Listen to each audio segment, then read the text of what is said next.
Chapter 16. Cursed, cursed creator. Why did I live? Why, in that instant, did I not extinguish the spark of existence which you had so wantonly bestowed? I know not. Despair had not yet taken possession of me. My feelings were those of rage and revenge. I could with pleasure have destroyed the cottage and its inhabitants, and have glutted myself with their shrieks and misery. When night came, I quitted my retreat and wandered in the wood, and now, no longer restrained by the fear of discovery, I gave vent to my anguish in fearful howlings. I was like a wild beast that had broken the toils, destroying the objects that obstructed me, and ranging through the wood with a stag-like swiftness. Oh, 10. What a miserable night I passed! The cold stars shone in mockery, and the bare trees waved their branches above me. Now and then the sweet voice of a bird burst forth amidst the universal stillness. All, save I, were at rest or in enjoyment. I, like the arch-fiend, bore a hell within me, and finding myself unsympathized with, wished to tear up the trees, spread havoc and destruction around me, and then to have sat down and enjoyed the ruin. But this was a luxury of sensation that I could not endure. I became fatigued with excess of bodily exertion, and sank on the damp grass in the sick impotence of despair. There was none among the myriads of men that existed who would pity or assist me. And should I feel kindness towards my enemies? No. From that moment I declared everlasting war against the species, and more than all, against him who had formed me and sent me forth to this insupportable misery. The sun rose. I heard the voices of men, and knew that it was impossible to return to my retreat during that day. Accordingly, I hid myself in some thick underwood, determining to devote the ensuing hours to reflection on my situation. The pleasant sunshine and the pure air of day restored me to some degree of tranquility, and when I considered what had passed at the cottage, I could not help believing that I had been too hasty in my conclusions. I had certainly acted imprudently. It was apparent that my conversation had interested the father in my behalf, and I was a fool in having exposed my person to the horror of his children. I ought to have familiarized the old de Lacy to me, and by degrees to have discovered myself to the rest of his family, when they should have been prepared for my approach. But I did not believe my errors to be irretrievable, and after much consideration I resolved to return to the cottage, seek the old man, and by my representations win him to my party. These thoughts calmed me, and in the afternoon I sank into a profound sleep. But the fever of my blood did not allow me to be visited by peaceful dreams. The horrible scene of the preceding day was forever acting before my eyes. The females were flying, and the enraged Felix tearing me from his father's feet. I awoke exhausted, and finding that it was already night, I crept forth from my hiding place and went in search of food. When my hunger was appeased, I directed my steps towards the well-known path that conducted to the cottage. All there was at peace. I crept into my hovel and remained in silent expectation of the accustomed hour when the family arose. That hour passed. The sun mounted high in the heavens, but the cottagers did not appear. I trembled violently, apprehending some dreadful misfortune. The inside of the cottage was dark, and I heard no motion. I cannot describe the agony of this suspense. Presently 2 countrymen passed by, but pausing near the cottage, they entered into conversation, using violent gesticulations. But I did not understand what they said, as they spoke the language of the country, which differed from that of my protectors. Soon after, however, Felix approached with another man. I was surprised, as I knew that he had not quitted the cottage that morning, and waited anxiously to discover from his discourse the meaning of these unusual appearances. "Do you consider," said his companion to him, "that you will be obliged to pay 3 months' rent and to lose the produce of your garden? I do not wish to take any unfair advantage, and I beg therefore that you will take some days to consider of your determination." "It is utterly useless," replied Felix. "We can never again inhabit your cottage. The life of my father is in the greatest danger, owing to the dreadful circumstance that I have related. My wife and my sister will never recover from their horror. I entreat you not to reason with me any more. Take possession of your tenement and let me fly from this place." Felix trembled violently as he said this. He and his companion entered the cottage, in which they remained for a few minutes and then departed. I never saw any of the family of de Lacy more. I continued for the remainder of the day in my hovel, in a state of utter and stupid despair. My protectors had departed and had broken the only link that held me to the world. For the first time, the feelings of revenge and hatred filled my bosom, and I did not strive to control them, but allowing myself to be borne away by the stream, I bent my mind towards injury and death. When I thought of my friends, of the mild voice of de Lacy, the gentle eyes of Agatha, and the exquisite beauty of the Arabian, these thoughts vanished, and a gush of tears somewhat soothed me. But again, when I reflected that they had spurned and deserted me, anger returned, a rage of anger, and unable to injure anything human, I turned my fury towards inanimate objects.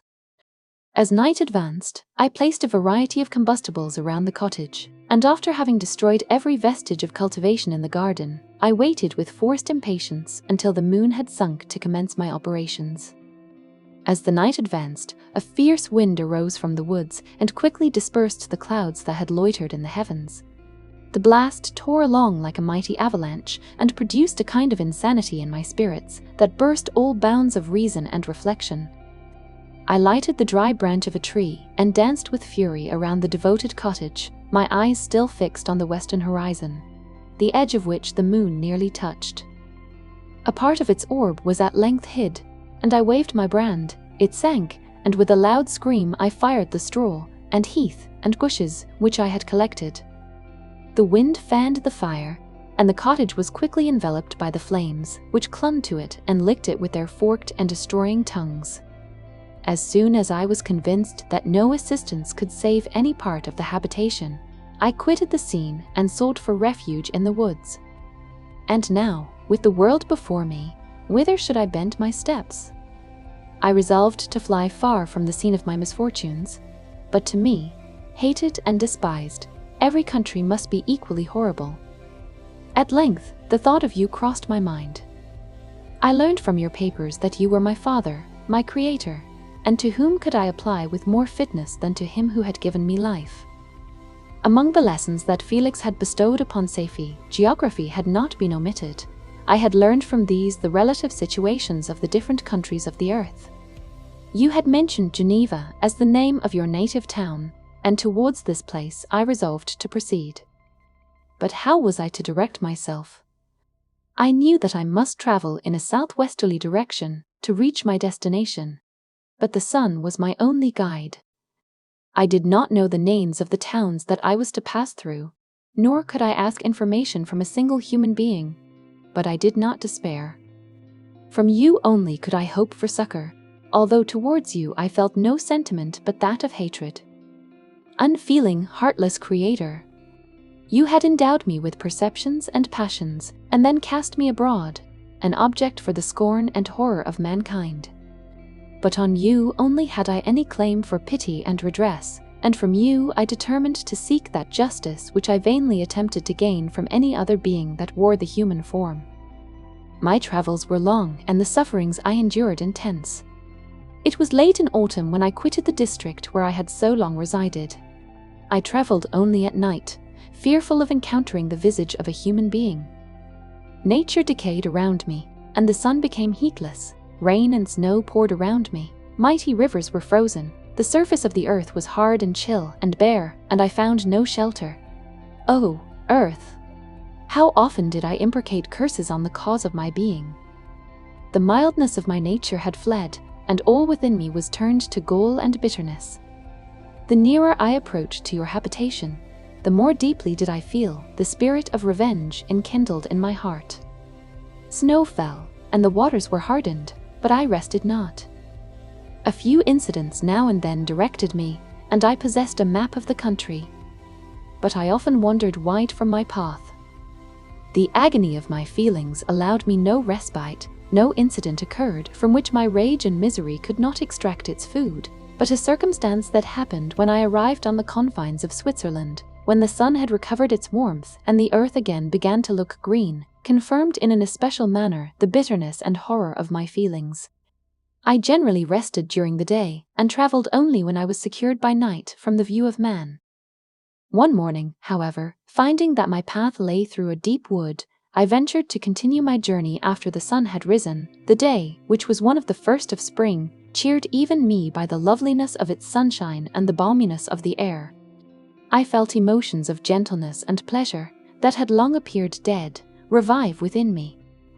Half surprised by the novelty of these sensations, I allowed myself to be borne away by them, and forgetting my solitude and deformity, dared to be happy. Soft tears again bedewed my cheeks, and I even raised my humid eyes with thankfulness towards the blessed sun, which bestowed such joy upon me.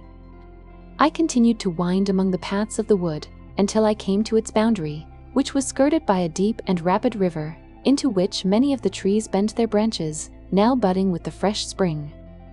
Here I paused, not exactly knowing what path to pursue, when I heard the sound of voices that induced me to conceal myself under the shade of a cypress.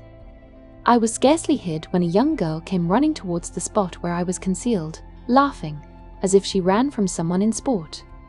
She continued her course along the precipitous sides of the river, when suddenly her foot slipped, and she fell into the rapid stream.